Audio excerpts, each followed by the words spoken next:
Ce matin, encore un Daniel, le Yediot Aharonot, continue à consacrer ses manchettes et ses titres à la condamnation de la réforme judiciaire.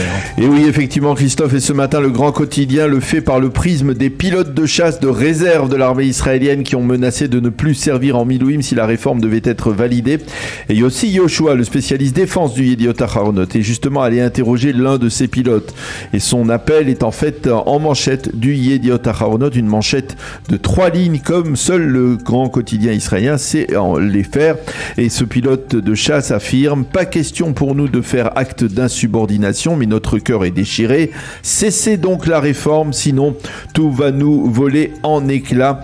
Et en sous-titre, le Yediot Aharonot explique que 37 des 40 pilotes d'une seule et même escadrille, l'escadrille 69, ont décidé de ne pas se présenter après-demain comme ils le font chaque mercredi en Milouim pour s'entraîner à bord de leurs appareils, et qu'à la place, ils iront devant la présidence du Conseil à Jérusalem pour mettre en garde les dirigeants politiques face à la situation que peut créer la réforme judiciaire. Nous ne refusons pas de servir, disent-ils, mais nous ne servirons pas sous un régime dictatorial. Fin de citation.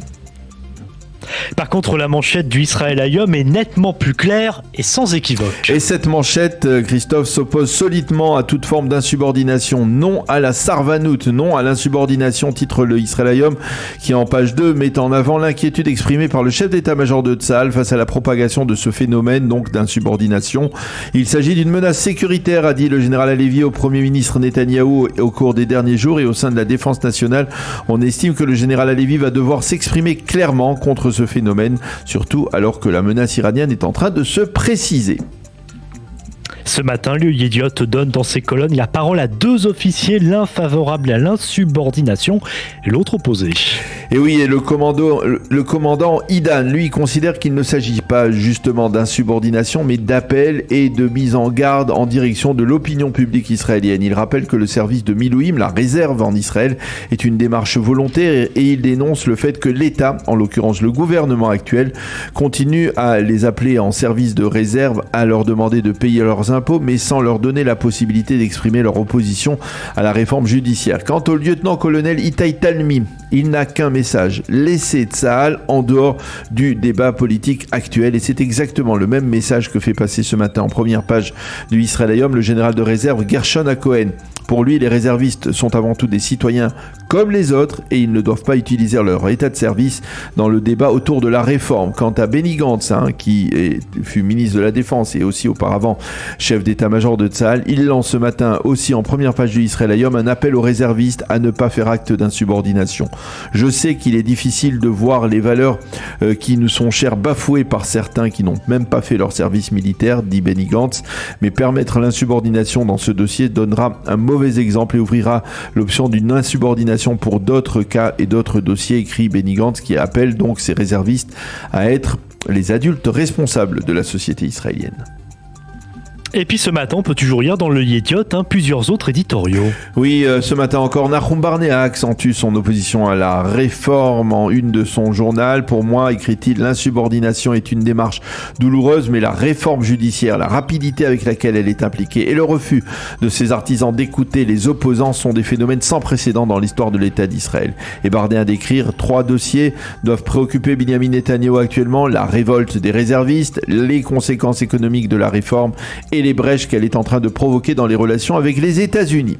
Et puis sous le prisme de la protestation des réservistes toujours, Enav Schiff ose ce matin aborder un dossier explosif, celui de la séparation des classes sociales israéliennes entre d'une part les pilotes, les anciens des unités d'élite comme Shmoné Mataim, et d'une part, et les fantassins de Golani ou ceux de la brigade de Kfir de l'autre. Pour elle, la crise constitutionnelle actuelle révèle dans son ampleur le fossé social qui sépare les plus riches des plus nécessités au sein de la société israélienne, et elle dénonce d'une certaine manière cette armée du peuple qui finalement est l'armée de 2 peuples, écrit-elle. Et puis, surprise ce matin dans les pages éditoriales du Yediot Aharonot, un éditorial pour dénoncer l'opposition à la réforme, celui d'Inès Ilias, qui s'insurge contre ceux qui mettent en garde face à la dictature de la majorité. C'est absurde, surtout lorsque l'on assiste au silence de cette majorité qui a voté le 1er novembre face au despotisme, écrit-elle, des minorités opposées à la réforme.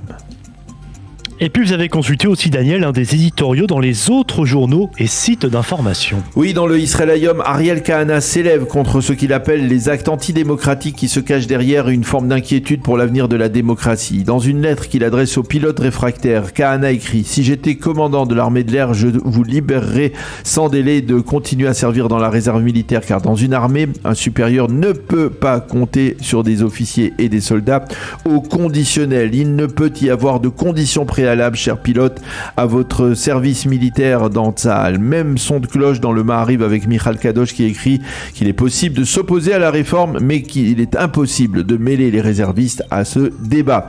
Par contre, dans le Haaretz, Amos Harel écrit que les efforts investis pour laisser l'armée en dehors du débat politique ont échoué. Et enfin, l'éditorialiste anonyme du Haaretz s'insurge contre ce qu'il appelle le silence des agneaux du Likoud, qui n'ont pas, selon lui, le courage d'appeler publiquement, à l'exception du député Yoli Edelstein, au gel purement et simplement de la réforme. Et puis pour finir, la réforme est certes importante, mais ce soir c'est Pourim en Israël et dans le monde juif, et les quotidiens et sites d'information ne pouvaient évidemment pas en faire l'abstraction. Et oui, effectivement, heureusement qu'il y a Pourim pour se changer d'idée, même si pour certains le cœur n'y est pas. Pourim est l'occasion de célébrer le miracle qui est arrivé en Perse il y a de cela 2500 ans et de faire la fête. Les journaux nous montrent donc ce matin en page intérieure des photos et même en première page d'ailleurs, des photos de jeunes ou de moins jeunes Israéliens déjà déguisés. Puis dans le Israël Hayom, on peut lire l'éditorial du rabbin Yaakov Gobelman, qui est le célèbre rabbin du Maccabi Tel Aviv en basketball, qui rappelle en cette période de tension l'essentiel. Et l'essentiel pour lui, c'est qu'en dépit des divergences d'approche qui se sont exacerbées ces dernières semaines, eh bien nous sommes un seul et unique peuple avec un destin commun et une seule et même identité que nous devons conserver envers et contre tout.